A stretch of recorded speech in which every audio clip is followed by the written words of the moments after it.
और आप देख रहे हैं आज तक। सितंबर में आए सैलाब तो मच गया हाहाकार। जी हां, बारिश इतनी भयंकर है कि जिंदगी पर संकट छा गया है। कारें बह रही हैं, घर बार डूब गए हैं। गुजरात से लेकर महाराष्ट्र और राजस्थान में सैलाब ने ऐसा प्रहार किया कि लोगों की सांसें अटक गई है।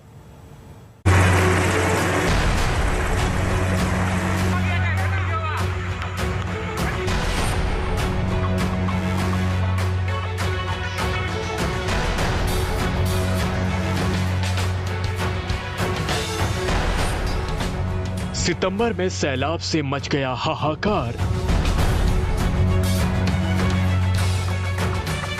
बारिश इतनी भयंकर, जिंदगी पर आया संकट।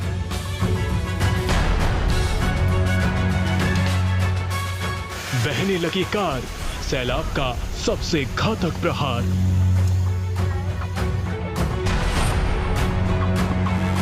डूबने लगे घर बार, जान बचाना भी हुआ दुश्वार।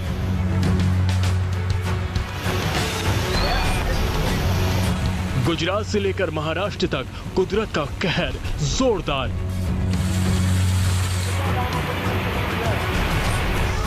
राजस्थान में भी लोगों को डुबोने लगा सैलाब।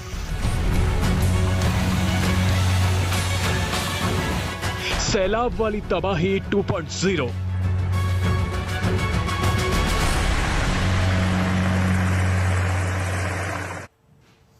गुजरात के जामनगर, राजकोट और जूनागढ़ में इतनी भयंकर बारिश हो रही है कि बाढ़ आ गई है।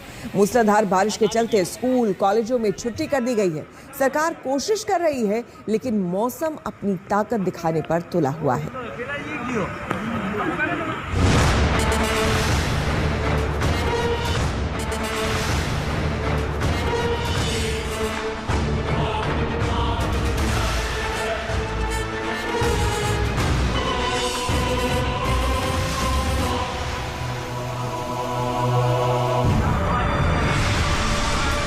गुजरात में सैलाब ने सबके होश उड़ा दिए। भूपेंद्र पटेल के सीएम बनते ही नया चैलेंज आ गया। जामनगर, राजकोट और जूनागढ़ में तबाही मूसलाधार। जूनागढ़ में जिंदगी का सबसे डेंजरस रेस्क्यू ऑपरेशन। खतरे में पड़ी जान, एनडीआरएफ वायुसेना ने संभाली कमान। ये गुजरात के जामनगर की तस्वीरें हैं। पूरे इलाके को सैलाब ने अपनी आगोश में ले रखा है। एक मकान में कुछ लोग फंसे हुए हैं और एनडीआरएफ की टीम रेस्क्यू ऑपरेशन कर रही है। आप देख सकते हैं कि कैसे एक लोहे की ग्रिल लगाई हुई है और उसके सहारे एनडीआरएफ की टीम एक एक करके घर में फंसे लोगों को निकाल रही है। ये देखिए, एक बच्चे को लाइफ जैकेट पहनाई गई है और एनडीआरएफ का जवान लोहे की ग्रिल पर धीरे धीरे खिसक कर उसे बचा रहा है।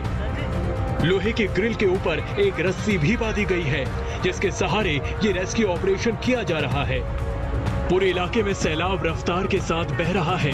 गाड़ियां डूबी हैं। मकानों की पहली मंजिल तो पूरी तरह से पानी में समा गई है। अब खौफ और खतरे से भरी ये तस्वीरें भी देखिए। कैसे एनडीआरएफ की टीम का एक जवान एक बच्चे को गोद में उठाकर रस्सियों के सहारे उसका रेस्क्यू ऑपरेशन कर रहा है। यहाँ रत्ती भर भी गलती सीधे मौत से मुलाकात करा सकती है। सैलाब में अटकी सांसें तो बुलाई गई हेलीकॉप्टर। जामनगर में वायुसेना का जोखिम भरा रेस्क्यू ऑपरेशन। जामनगर में हेलीकॉप्टर से चल रहे रेस्क्यू ऑपरेशन को भी देखिए। सितंबर के महीने में बेहिसाब बरसते बादल और उसके बाद आए सैलाब ने जिंदगी को खतरे में डाला, तो रेस्क्यू ऑपरेशन के लिए हेलीकॉप्टर भी बुलाए गए। आप देख सकते हैं, कुछ लोग सैलाब के बीचों बीच एक मकान की छत पर फंसे हुए हैं और उनका रेस्क्यू ऑपरेशन किया जा रहा है। आप देख सकते हैं कि कैसे एक मकान की छत से एक शख्स को हेलीकॉप्टर से ऊपर खींचा जा रहा है। रूह कांपने लगती है। पूरे इलाके में रेस्क्यू ऑपरेशन के लिए हेलीकॉप्टर मंडरा रहे हैं। हम आपको बता दें कि गुजरात के जामनगर में भयंकर बारिश और सैलाब के चलते अब तक 35 गांवों का संपर्क टूट चुका है। ज्यादा लोग अपने मकानों की छतों पर शरण लिए हुए हैं। एनडीआरएफ की 6 टीमें और एयरफोर्स के 4 हेलीकॉप्टर लोगों का रेस्क्यू करने में जुटे हुए हैं। एनडीआरएफ ने जामनगर के कालावाड़ में ही रेस्क्यू करके 31 लोगों की जान बचाई। इस रेस्क्यू ऑपरेशन को देखकर भी हैरान रह जाएंगे। सैलाब के बीच जिंदगी और मौत की जंग लाइव देखिए। अब इन तस्वीरों को भी देखिए, कैसे एक मकान की छत पर लोग फंसे हुए हैं, लेकिन यहाँ जिस तरह से एक शख्स ने एक महिला की जान बचाई वो वाकई हिम्मत और हौसला बढ़ाने वाला है। 2 मकानों के बीच एक रस्सी बंधी हुई है, बीच में एक शख्स खड़ा है। महिला एक मकान से पहले इस शख्स के कंधों पर पैर रखती है और ये शख्स हिम्मत के साथ खड़ा रहता है। फिर दूसरी छत पर खड़े कुछ लोग महिला को खींचते हैं। जामनगर के इस इलाके की तस्वीर देखिए, पूरी बस्ती सैलाब में समा चुकी है। कंधों तक पानी है और लोगों को किसी तरह से निकाला जा रहा है। जामनगर में इतना पानी है कि लोगों के होश उड़ गए हैं। मकानों की छतों तक सैलाब पहुंच रहा है। हम आपको हेलीकॉप्टर से ली गई तस्वीरें दिखा रहे हैं। सैलाब में बह गई कार, मचने लगा हाहाकार। जामनगर में जिंदगी पर सबसे बड़ा प्रहार। इस तस्वीर को भी देखिए, सैलाब का जोर कितना है कि कार भी प्लास्टिक के खिलौने की तरह बही जा रही है और बहते बहते ये कार दूर तक चली जाती है।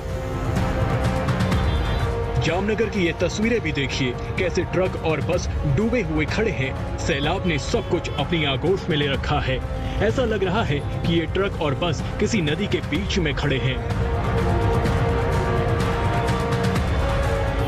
और जामनगर में कैसे एक मस्जिद पूरी तरह से सैलाब में डूब गई, ये तस्वीर भी हैरान करने वाली है। आप देख सकते हैं, एक शख्स मस्जिद की दीवार पर खड़ा हुआ दिखाई दे रहा है, जबकि पूरी मस्जिद डूबी हुई है।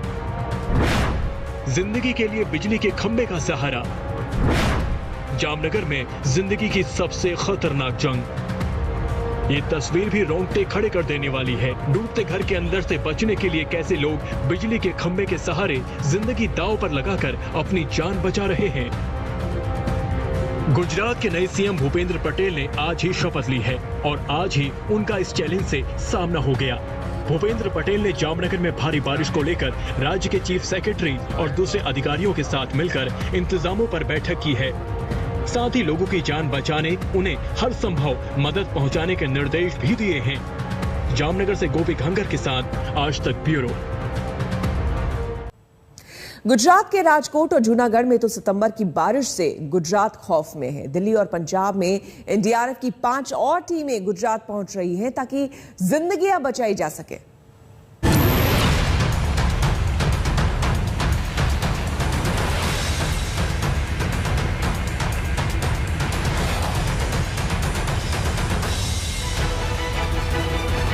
गुजरात के सौराष्ट्र के कई जिलों में पिछले 36 घंटे से मूसलाधार बारिश हो रही है, जिसके चलते कई इलाकों में भयंकर बाढ़ आ गई है।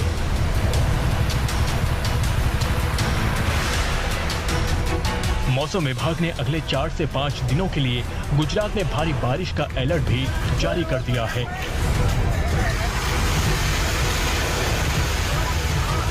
राजकोट में सैलाब ही सैलाब, मूसलाधार बारिश में अटकी सांसें।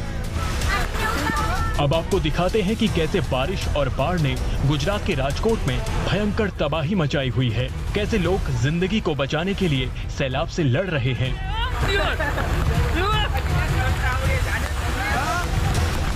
सबसे पहले राजकोट की ये तस्वीर देखिए, कैसे एक बस्ती में सैलाब ही सैलाब है, ऊपर से बारिश भी मूसलाधार हो रही है। ऐसे में कुछ लोग रस्सी के जरिए सैलाब में फंसे लोगों को बचाने की कोशिश कर रहे हैं। रस्सी को गली में खड़ी एक गाड़ी से बांधा जाता है। फिर 2 लोग रस्सी को लेकर एक घर की तरफ बढ़ते हैं, जिसमें एक बुजुर्ग फंसे हुए थे और जान पर खेलते हुए ये लोग बुजुर्ग को बचा लेते हैं। उसके बाद बुजुर्ग की जान में जान आती है और चेहरे पर मुस्कुराहट आती है। इसके बाद रस्सी के सहारे ही ये लोग और लोगों को बचाने के लिए आगे बढ़ते हैं।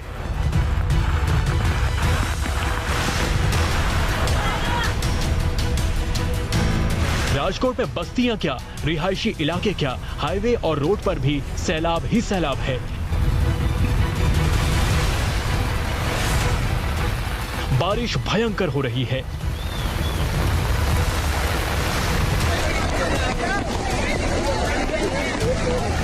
ये गुजरात के रैया रोड की तस्वीरें हैं। यहाँ तो सैलाब में कारें बहने लगी।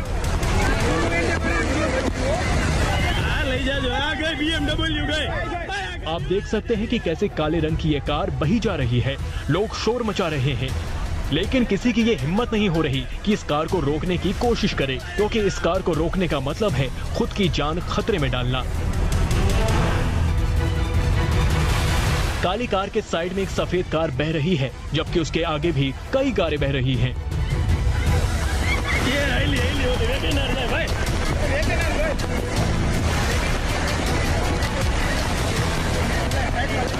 और ये देखिए कैसे एक शख्स अपनी जान बचाने के लिए एक लोहे के बोर्ड को पकड़कर खड़ा है। सैलाब सब कुछ बाहर ले जाने पर आमादा है, लेकिन इस शख्स ने कसकर बोर्ड को पकड़ कर रखा है, क्योंकि अगर ये अपनी पकड़ ढीली करता है तो पता नहीं बहकर कहां पहुंचता, क्योंकि जो सैलाब कारें बहा कर ले जा रहा है वो इंसान को तो तिनके की तरह बहा ले जाएगा। जूनागढ़ में भी बारिश बेहिसाब। सितंबर में सैलाब का ऐसा तांडव नहीं देखा।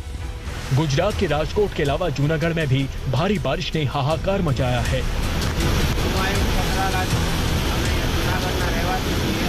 ये देखिए कैसे पुल के नीचे सैलाब बह रहा है। इन तस्वीरों को देखकर ही कलेजा कांप जाता है। जो लोग इस सैलाब को देख रहे हैं उनके रोंगटे खड़े हो रहे हैं। मौसम विभाग के मुताबिक गुजरात के तटीय इलाकों में खासकर जामनगर, जूनागढ़, पोरबंदर, द्वारका, ओखा, राजकोट के कई हिस्सों में 40 से 50 किलोमीटर प्रति घंटे की रफ्तार से हवाएं चलने की संभावना है। यानी गुजरात के लिए मुसीबतों का सैलाब अभी और आफत लेकर आने वाला है।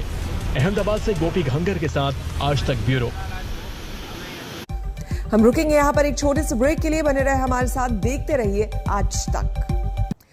जिस अलीगढ़ में एक मुस्लिम यूनिवर्सिटी पहले से ही मौजूद है, उसी अलीगढ़ में आज प्रधानमंत्री मोदी राजा महेंद्र प्रताप सिंह के नाम पर एक नई यूनिवर्सिटी पर की आधारशिला रखेंगे। अलीगढ़ में जाट राजा महेंद्र प्रताप सिंह के नाम पर यूनिवर्सिटी का वादा 2 साल पहले मुख्यमंत्री योगी ने किया था, जिसे आज पीएम मोदी पूरा करने जा रहे हैं।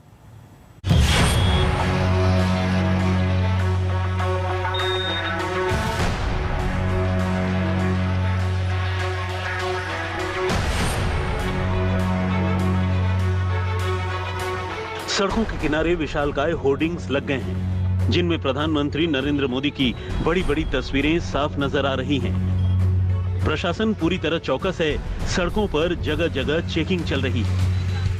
प्रधानमंत्री नरेंद्र मोदी मंगलवार को अलीगढ़ पहुंच रहे हैं। उनकी यात्रा की तैयारियों में रत्ती भर कोर कसर न रह जाए, इस नाते मुख्यमंत्री योगी आदित्यनाथ खुद आला अफसरों के साथ अलीगढ़ पहुंचे और तैयारियों का जायजा लिया। योगी आदित्यनाथ उस पंडाल में भी पहुंचे जहां प्रधानमंत्री मोदी एक जनसभा को संबोधित करेंगे। मंच पर पहुंचकर योगी ने पूरे इंतजाम का जायजा लिया। प्रधानमंत्री नरेंद्र मोदी 14 सितंबर को दोपहर 12 बजे अलीगढ़ पहुंचेंगे।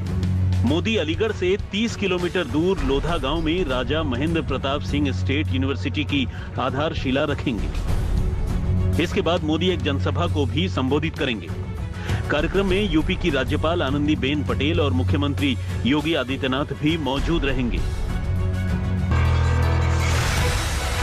प्रधानमंत्री मोदी के अलीगढ़ दौरे को लेकर तैयारियां अंतिम दौर में हैं। मोदी की जनसभा के लिए विशालकाय पंडाल बनाया गया है, जिसमें लाल रंग की हजारों कुर्सियां लगाई गई हैं। इंतजाम ऐसा है कि अगर 1.5 लाख लोग भी जनसभा में पहुंच जाए तो कोई दिक्कत न होने पाए।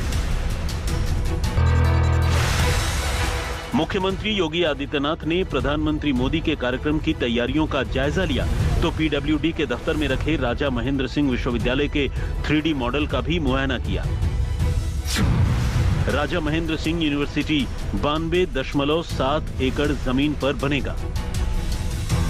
यूनिवर्सिटी के पहले चरण में 100 करोड़ रुपए खर्च किए जाएंगे। 2023 तक यूनिवर्सिटी को तैयार करने का लक्ष्य रखा गया है। इस यूनिवर्सिटी में डिफेंस स्टडीज की भी पढ़ाई होगी।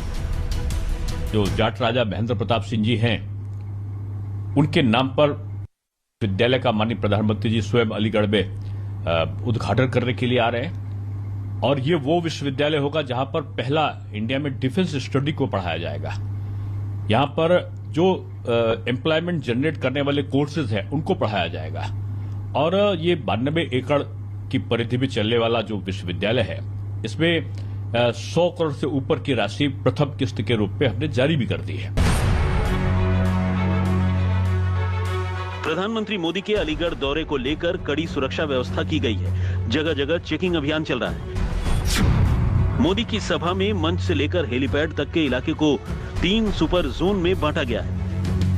इसमें police, PAC, paramilitary force, NSG और स्नाइपर की ड्यूटी लगाई गई है। ये पूरा सुरक्षा घेरा इनर रिंग के बाहर रखा गया है। इनर रिंग के अंदर एसपीजी रहेगी। आईजी, डीआईजी और एसपी स्तर के दर्जन भर अधिकारी मोदी के कार्यक्रम का सुरक्षा इंतजाम देखेंगे। इसके अलावा सुरक्षा व्यवस्था में 25 एएस, 60 डीएसपी और पीएसी के 30 अफसरों को लगाया गया है। 14 सितंबर 2019 को योगी आदित्यनाथ ने अलीगढ़ में राजा महेंद्र प्रताप सिंह राज्य विश्वविद्यालय निर्माण का वादा किया था और 2 साल के भीतर इसके शिलान्यास का दिन आ गया है। प्रधानमंत्री मोदी मंगलवार को इस यूनिवर्सिटी के साथ ही अलीगढ़ के डिफेंस कॉरिडोर का भी शिलान्यास करने वाले हैं।